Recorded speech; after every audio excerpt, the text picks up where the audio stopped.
E aí pessoal, tudo bem? Professor Rodrigo. Hoje no canal Biologia Minha Prova a gente vai trabalhar o tema vírus. Vamos falar de características gerais, aquilo que vocês aprendem lá sobre vírus lá no segundo, terceiro ano, dependendo aonde você aprendeu, com quem você aprendeu. Mas o que não importa também é isso, né? O que importa agora é você ficar antenado nas dicas sobre a matéria vírus, ok? Então a gente vai começar a trabalhar vírus, como vocês estão observando aí na tela, e eu vou fazer a primeira indagação sobre vírus.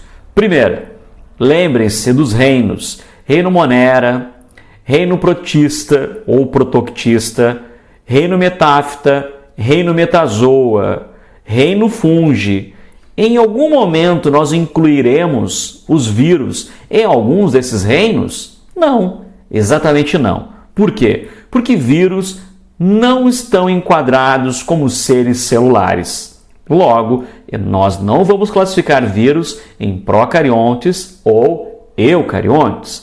A gente não classifica como autotrófico, muito menos como heterotrófico. Então, a primeira coisa que nós iremos fazer é não classificar vírus em algum reino, em nenhum reino. Eles estão fora dos reinos, ok? Muito bem. A gente vai também lembrar dessa situação aqui. Isso é bem importante você ficar ligado. Ó. Isso aqui. O que você está vendo? Seres vivos. Olha só, seres vivos. Eu vou deixar em destaque para a gente aqui dar uma olhada e você vai dizer, não, pera lá, professor. Vírus é um ser vivo? Sim, mas não há consenso. Mas então, por que vírus pode ser considerado um ser vivo? Primeiro, é importante falar que os vírus não são formados por células. Esse é um ponto bastante importante. Segundo, os vírus são seres que estão sujeitos às forças da natureza. Como assim, professor? Por exemplo, a seleção natural, a mutabilidade. Isso sim tem que ser levado em conta. Porque quando os cientistas levam em conta para saber se é ser vivo ou não, é necessário saber, este ser se reproduz? E não importa aqui a maneira como ele se reproduz, porque nós sabemos que os vírus são parasitas intracelulares obrigatórios, mas a gente não está falando o que eles são, e sim se eles se reproduzem. E aí você vai dizer, sim, existem ciclos de reprodução que nós vamos estudar daqui um pouquinho.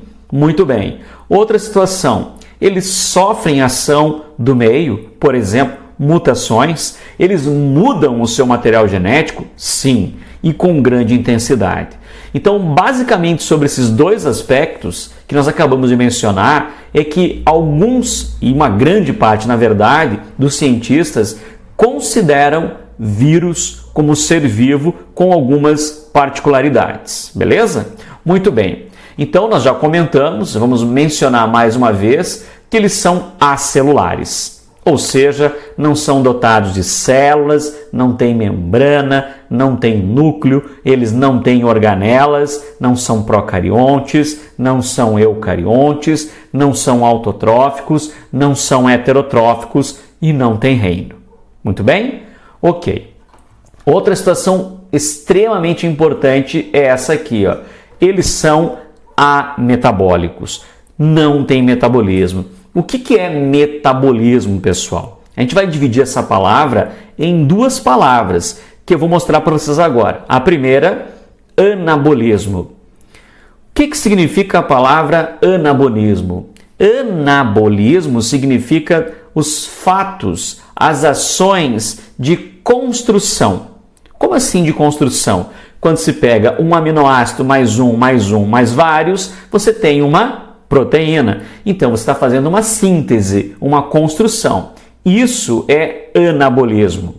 Agora, a segunda palavra, catabolismo.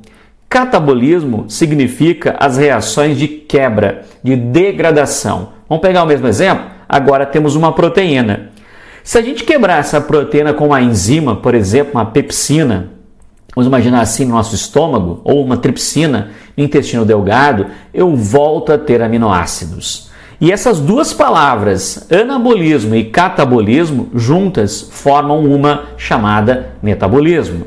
Então, vírus não têm metabolismo próprio, são ametabólicos, porque eles não realizam anabolismo e eles não realizam catabolismo. Beleza? A outra situação agora é que eles são parasitas intracelulares obrigatórios. Ou seja, eles somente conseguem sobreviver dentro de uma célula. Isso é super importante, ok? Muito bem. Eu queria acrescentar agora mais 2 itens para vocês, que vai aparecer aí na tela. Primeiro, o que é um vírion? Um vírion é uma partícula viral cristalizada. Como assim cristalizada? É um vírus inerte, é um vírus cristalizado, mas com uma potencialidade de se tornar um vírus ativo. Então significa, se você encontrar, vamos pegar agora o caso do Covid 2019, o coronavírus nCoV lá 2019, que agora chama-se Covid 2019. Bem, se tu encontrar na saliva de uma pessoa infectada, na tecla de um elevador, o que você encontra ali naquela saliva, naquele meio contaminante, é um vírion, ok? A partir do momento em que esse vírion entra em uma célula e começa a parasitar esta célula, ele é vírus, beleza? Muito bem. Uma outra palavra importante que eu vou também citar para vocês, vou trazer aí na tela, é a palavra prion. Prion. Este é o significado, uma partícula proteica viral, capaz de causar doenças. Por exemplo, a encefalopatia espongiforme, bovina, ovina, humana, também conhecida como a doença da vaca louca. Se alguém te perguntar se a doença da vaca louca é causada por vírus, é falsa essa alternativa, porque essa doença é causada por prion, beleza? Que é uma parte muito pequena de um vírus. Aproveitando esse gancho, falei em pequeno, os vírus só podem ser observados na microscopia eletrônica. Eles são muito pequenos. Agora você imagina o tamanho de um prion. Né? Imagina só, um prion, se é uma parte de uma proteína do capsômero de um vírus, então ele é muito diminuto. Beleza. Bom, existe uma cápsula proteica dos vírus e essa cápsula é chamada capsídio. As suas partes a gente chama de capsômero. É super importante saber que se tu pegar o capsídio de um vírus mais, que é a proteína, basicamente, mais o material genético, nós vamos formar uma outra estrutura chamada núcleo capsídio. Mas lembrando, núcleo capsídio, mesmo que tenha esse prefixo núcleo, nunca vai ser núcleo, beleza? Porque não é célula. Então, pega o capsídio, pega o material genético, junto você vai ter o núcleo capsídio. Falamos já sobre a microscopia eletrônica, destaco agora para vocês. Agora vamos falar sobre o material genético. Bem, o material genético dos vírus, ele é muito distinto. Bom, primeiro, existem vírus de DNA, somente DNA. O único material genético dele é DNA. Como, por exemplo, esse que eu vou mostrar para vocês agora, chamado bacteriófago, um tipo de vírus que infecta uma bactéria chamada Escherichia coli, ok? Mas também existem vírus de RNA. Bem, os vírus que apresentam RNA são muitos. Cito para vocês: chikungunya, dengue, zika vírus, febre amarela, febre do maiaro, todos são RNA vírus, só tem RNA. Mas também é importante ressaltar que esse Covid-N, o chamado Covid, agora até eu me confundi porque não é mais nCoV, e sim Covid 2019, o coronavírus. Os caras começaram a falar coronavírus, aí trocaram o nome, agora todo mundo fica confuso, né? Coronavírus nCoV 2019 ou Covid 2019. Coronavírus. Ele também é de RNA. Vamos nos preparar aí para as provas de vestibulares, tá? Covid é RNA. As gripes, as influenzas, H1N1, tudo é RNA, ok? Outro detalhe importante, tu sabe que DNA tem dupla hélice e que RNA tem hélice simples. mas alguns vírus podem ter DNA de fita simples e RNA de fita dupla. Olha que loucura! Bem, o que mais? Em 2019, os cientistas detectaram em um tipo de vírus, o chamado HCMV, citomegalovírus humano, DNA mais RNA. Sim, desde então, 2002, desde então, nós estamos falando que vírus podem ter DNA e RNA, ok? 2002, só para acertar a data aí. Bem, vamos lá. O que mais?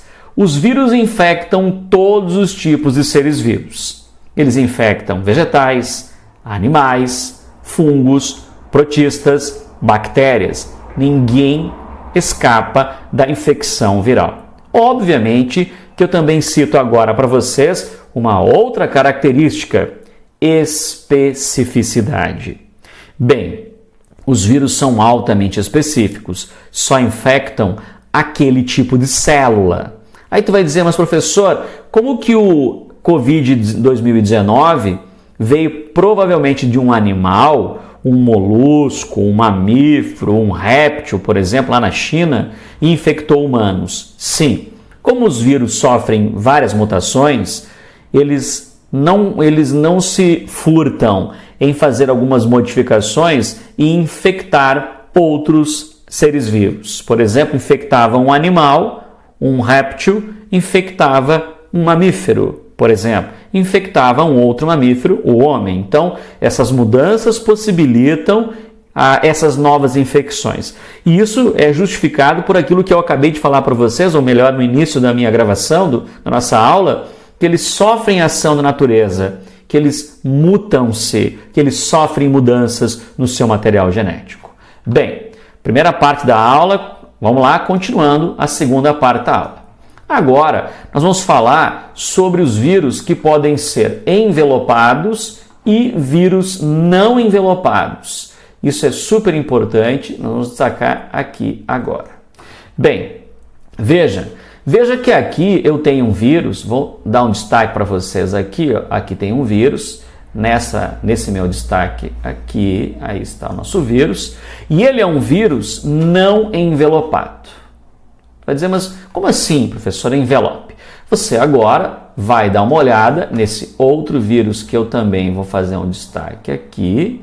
Observem para nós, por favor, essas duas informações, as duas imagens, e você vai ver que aqui dentro, vou botar aqui para você ficar mais ligado, ó, aqui dentro, eu estou apontando nesta seta aqui para o capsídeo de um vírus. Se você comparar aqui nessa imagem, na parte superior, você vai ver um capsídeo exatamente igual. Então, os dois modelinhos têm o capsídeo e lá dentro tem o seu material genético. Beleza. Você está vendo que este aqui em especial, esse de baixo, apresenta uma estrutura externa ao capsídeo, como vocês podem ver aqui. Essa estrutura externa ao capsídeo é o envelope viral. Alguns vírus têm este envelope viral e outros não têm. Isso é bem importante ficar ligado.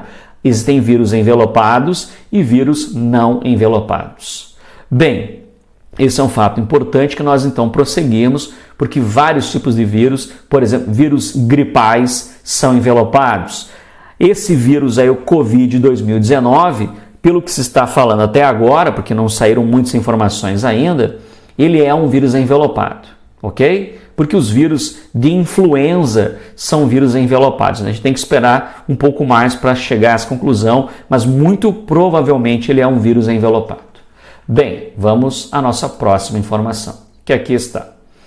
Como vocês estão vendo agora nessa tela, tem muitos modelos virais, muitas formas virais. Aqui nós temos então formas virais. Por exemplo, eu estou vendo aqui um vírus, esse que eu estou apontando para vocês, é um vírus que não apresenta envelope, é um vírus não envelopado, porque você vai comparar este aqui, o último, ó, ele é um vírus que apresenta a mesma estrutura que você viu antes, que aqui está, vamos só melhorar a minha aqui, pode ver que é igual ao primeiro que eu apontei para vocês, exatamente igual. Só que a diferença é que este aqui apresenta um envelope viral. Então, a mesma forma, um envelopado, outro não envelopado. Aqui eu tenho um vírus bem conhecido, você vai lembrar, esse aqui é o bacteriófago, aquele que invade bactérias Escherichia coli, já tem uma outra forma. Aqui tem um vírus helicoidal, não envelopado, é só o capsídeo dentro, tem material genético.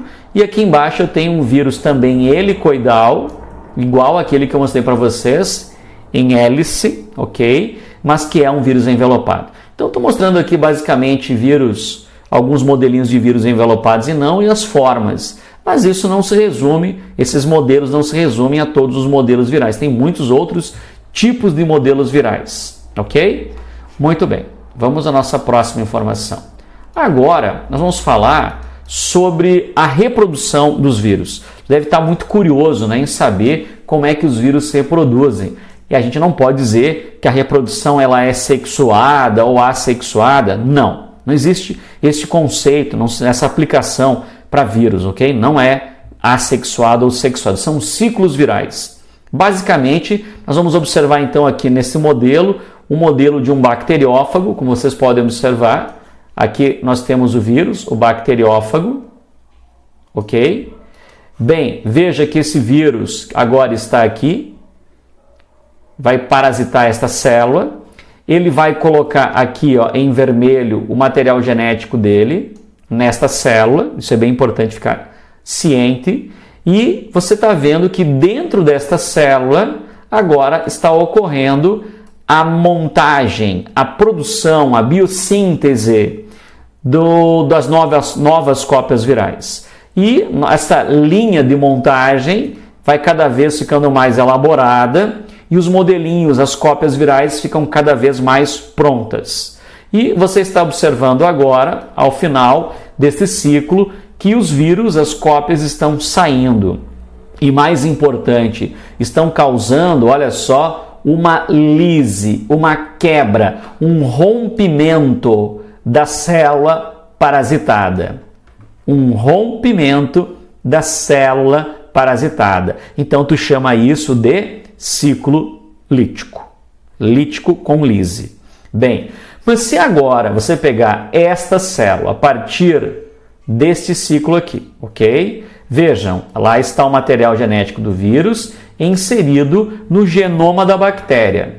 Bom, ele pode ficar assim inerte por um bom tempo, a gente chama isso de profago, fica ali o material do vírus junto ao material da célula, nesse caso uma bactéria, não causando nada. Ou você pode ver que ele pode se reproduzir, esta célula ela pode se reproduzir, ó, uma formou duas, aqui temos uma, aqui temos a outra, uma reprodução, neste caso, desta bactéria aqui, uma reprodução assexuada por divisão binária, mas o mais importante é que aqui dentro, vejam só, está aquela cópia do vírus. O que significa que, a partir do momento em uma escala exponencial, aquela célula vira 2, e 4, e 8, e 16, e sucessivamente, cada vez que acontece uma reprodução dessas, cada cópia viral vai ter uma cópia do material genético daquele vírus. E que, num futuro próximo, estas células podem ser ordenadas a entrar, por exemplo, num ciclo lítico e reproduzir esses vírus. Ou permanecer dessa forma num ciclo sem rompimento chamado ciclo lisogênico. Beleza? Lítico com lise, com rompimento, lisogênico sem lise, sem rompimento. Muito bem, vamos à nossa próxima tela. Aí está. Isso é super importante também, por quê? Porque a gente tem que saber que tem basicamente 3 modelos de entrada dos vírus nas células. Como assim, professor? 3 modelos? Bem, formas de entrada dos vírus nas células parasitadas. Veja, primeiro, nós temos aqui uma injeção de material genético, importante, que você está observando aqui nesse vírus que é o bacteriófago. Ele vem, ele adere à célula, ele faz uma pequena perfuração e insere o seu material genético lá dentro do genoma da célula. Isso é o exemplo bacteriófago. Então você pode ler comigo: vírus bacteriófagos aderem à parede da célula bacteriana e injetam apenas o material genético, somente o material genético. O segundo modelo é chamado fusão. Primeiro, então, injeção, agora vem a fusão. Vejam, nós temos aqui um vírus, aqui a célula. Agora, o vírus está fusionado à membrana plasmática dessa célula. Leia comigo. Vírus como HIV aderem à membrana plasmática, fundem-se a ela e entram com proteína e tudo na célula hospedeira. Bem, pessoal, existe, no caso do HIV, que é o exemplo, tem uma proteína na célula, que é o linfócito T auxiliador, que é infectado pelo vírus HIV, e essa proteína se chama CD4. O vírus apresenta no seu envelope, o HIV, uma outra proteína chamada GP120, de glicoproteína 120. Entre essas duas proteínas, a CD4 e a GP120, existe uma relação de fusão entre elas. E até fiz um vídeo que vou colocar aqui em cima para você pegar o link e depois dar uma olhada nesse vídeo sobre as pessoas que são, ou melhor, pessoas que não adquirem o vírus HIV. Exatamente isso, pessoas que são imunes ao HIV. Fica a dica para você assistir esse vídeo também, tá? Então, isso é uma fusão. Ele vai se fundir e vai injetar para dentro da célula o capsídeo e o material genético. O terceiro é o englobamento. Terceira forma de entrada chama-se englobamento. Então pode ver que lá dentro já está o vírus, aí a célula parasitada, ela fez o englobamento como se fosse fagocitar o vírus. Então isso é por um processo que lembra a fagocitose, a própria célula introduz o vírus ao seu interior também com proteína e material genético. Então, injeção, segundo, fusão, terceiro, englobamento. A injeção, bacteriófago, a fusão, o HIV, e o englobamento, os vírus gripais, por exemplo. H1N1, por exemplo, tá? A gripe suína, a gripe aviária e as influenzas de um modo geral. Bem, outra informação importante, e para a gente fazer o fechamento dessa aula, eu citei aqui para vocês algumas doenças virais. Essa aula não é para explicar a doença em si, mas eu quis também trazer para vocês uns nomes de algumas doenças virais para a gente refletindo e saber que tem que memorizar. Gripe, hepatite A, B, C, outras hepatites. É claro que também tem hepatite que pode ser causada por outros agentes, ok? Mas a A, a B e a C são basicamente, hepatites virais. Dengue, poliomielite, a paralisia infantil, HIV, HPV, que é o papilomavírus humano, ou condiloma combinado, a hidrofobia, a raiva, o SARS, que se fala muito, né, depois que falou em Covid, né, fala em SARS, que é síndrome aguda respiratória severa ou grave, o Covid-2019, o coronavírus, H1N1, que é a influenza tipo A, o sarampo, se ligar muito ao sarampo, também estamos vivendo um surto de sarampo no Brasil, também tem um vídeo para você assistir, vai lá no link e assista o vídeo, a cachumba, a rubéola, a catapora, que é a mesma coisa que varicela, a varíola, chikungunya, zika, febre amarela, febre do maiaro e poderia citar também herpes vírus, por exemplo, e assim vai. Algumas encefalites virais e assim vai. Então, fica a dica para você fazer uma tabelinha, tipo essa aí, grudar aí no teu quarto, em algum lugar, e todo dia dar uma olhada para não esquecer quais são as doenças virais. Valeu, pessoal! Muito obrigado, até a próxima, até mais, tchau, tchau!